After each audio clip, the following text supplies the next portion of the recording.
Muy buenos días o tardes. Somos el equipo número 8 compuesto por Fermín Gallardo, David Malo, Eduardo Meneses y Eber Rodríguez. Y el día de hoy venimos a presentar la evidencia número 7 que trata sobre la presentación tras el análisis de un artículo científico. En este caso nosotros hablaremos específicamente sobre un artículo que nos habla de la incorporación de nanopartículas de silicio en hidrogeles de poliacrilamida en búsqueda de mejorar sus propiedades térmicas y mecánicas. Se tiene que aclarar que no se ha llegado a un consenso de las causas que hacen que estas nanopartículas ayuden en la mejora de estas cualidades. Sin embargo, una hipótesis es que estos actúan incrementando la densidad del entrecruzamiento en la red polimérica. O sea, estos en las redes cristalinas que se forman aumentan la densidad y dejan menos espacio vacío, mejorando su resistencia mecánica y su transporte térmico. Así, mi equipo ahorita hablará de las teorías, tanto de la teoría, de lo que se considera explicando un poco esta hipótesis, y de algunas fallas o algunas brechas de conocimiento en el posterior documento. Primero, vamos a empezar con el hidrogel. Sabemos que es una red polimérica que contiene agua, y esto lo hace sin disolverse, gracias a que tiene unos enlaces cruzados. Estos enlaces cruzados son los que conectan sus cadenas poliméricas, y son lo que le da la estabilidad y lo que forma la red. Para entender esta propiedad tenemos que primero entrar en qué es un nanocompuesto. Un material nanocompuesto tiene un refuerzo nanométrico, es decir, partículas muy finitas a la escala nanométrica que están dispersas en una matriz, ¿no? Entonces tenemos estructuras o nanopartículas de sílice, específicamente el SINP por sus siglas en inglés, que es Silica Nanoparticulate. Partículas de dióxido de silicio, que son de tamaño nanométrico, que actúan como refuerzo dentro del hidrogel. Ahora, ese entrecruzamiento, ese cross-linking que le llaman, son los enlaces químicos que básicamente conectan las cadenas poliméricas y le dan la estabilidad a la red. Hay una especie de entrecruzado físico no covalente, le llaman el pseudo cross-linking, y básicamente habla de las interacciones que no son covalentes entre el polímero y las nanopartículas, y estas funcionan como una especie de enlaces adicionales pero temporales.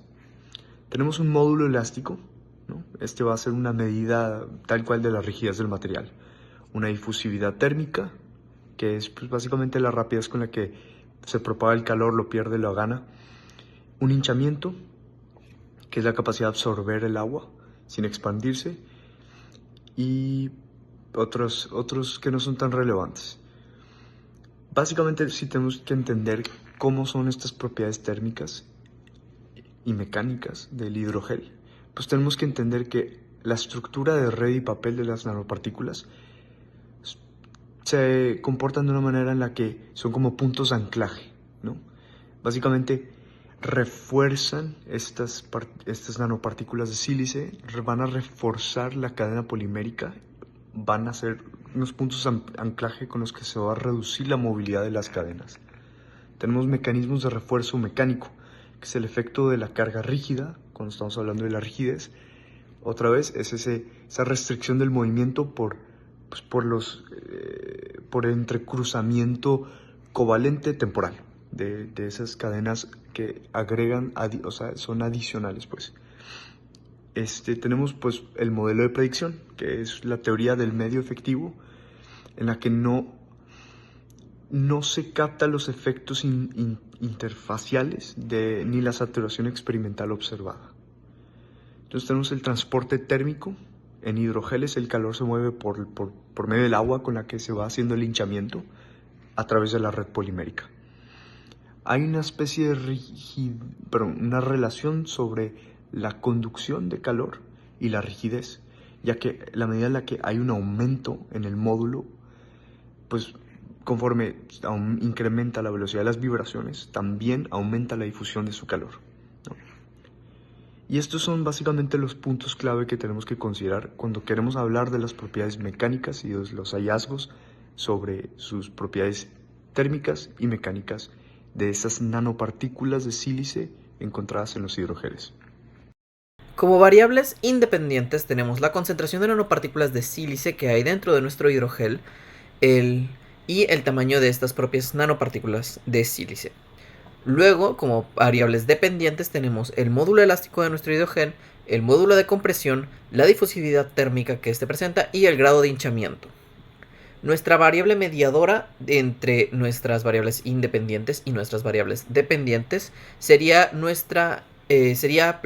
según planteada nuestra hipótesis, el pseudo entrecruzamiento que hay entre las nanopartículas de sílice con respecto a nuestras cadenas largas de polímero de hidrogel. Para nuestra metodología se realizaron diferentes muestras de nuestras placas de hidrogel de poliacrilamida con diferentes concentraciones de nanopartículas de sílice o sin nanopartículas de sílice. Después se realizaron pruebas de rheología, compresión, hinchamiento y difusividad térmica.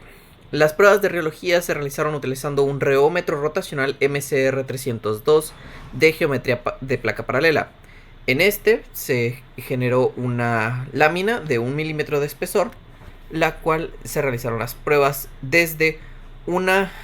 en la cual se realizaron pruebas de barrido desde 0.1 hasta 100 Hz para regímenes viscoelásticos lineales. Después se generaron pruebas de compresión en la cual se pipetearon 210 microlitros de la mezcla en diferentes moldes individuales para extraer discos de estos. Las mediciones del módulo de compresión se hicieron a temperatura ambiente en condiciones no confinadas utilizando las técnicas de Mach 1, comprimiendo los discos hasta 0.1 milímetros por segundo en un rango desde 0 hasta el 50% de su espesor original. Después se hicieron las pruebas de hinchamiento. Los discos de hidrogel se realizaron como se describió en las pruebas de compresión, de la misma manera, en las cuales se sumergieron en una solución buffer de trisácido clorhídrico en un pH de 7,2 para extraer muestras a cada uno de diferentes tiempos. Después de secar cada una de estas muestras del exceso de la solución buffer, se realizaron mediciones de cada una de estas y con la siguiente ecuación se calculó cuál era el porcentaje de hinchamiento con respecto al espesor original de cada una de las placas. La última prueba fue una prueba de difusividad térmica hecha utilizando un sistema flash láser NETSCH LFA 457 basado en el método Kaplan-Meier. Las muestras del disco de hidrogel se prepararon con y sin nanopartículas como se describió y se eliminó el exceso de agua antes de la medición.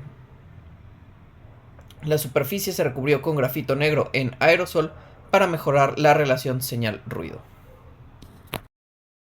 Para el análisis de los datos, estos se normalizaron comparando los hidrogeles de poliacrilamida con nanopartículas de sílice frente a hidrogeles puros. En estos se aplicaron los modelos teóricos Effective Medium Theory, el EMT, y un modelo modificado para contrastar los resultados experimentales de las distintas mediciones. En cuanto a los resultados, estos muestran varias conclusiones clave, como que el refuerzo mecánico fue evidente, tanto el módulo elástico como el compresivo aumentaron con la concentración de nanopartículas de sílice. Saben que las nanopartículas más pequeñas, específicamente de 4 nanómetros, resultaron en mayores mejoras, mientras que el efecto disminuyó con partículas que eran más grandes, como por ejemplo las de 100 nanómetros. La hinchazón se redujo en los hidrogeles con nanopartículas de sílice, lo que respalda la hipótesis de un mayor entrecruzamiento medido por las nanopartículas. La difusividad térmica aumentó con la concentración de nanopartículas de sílice, mostrando una fuerte correlación con el aumento del módulo elástico.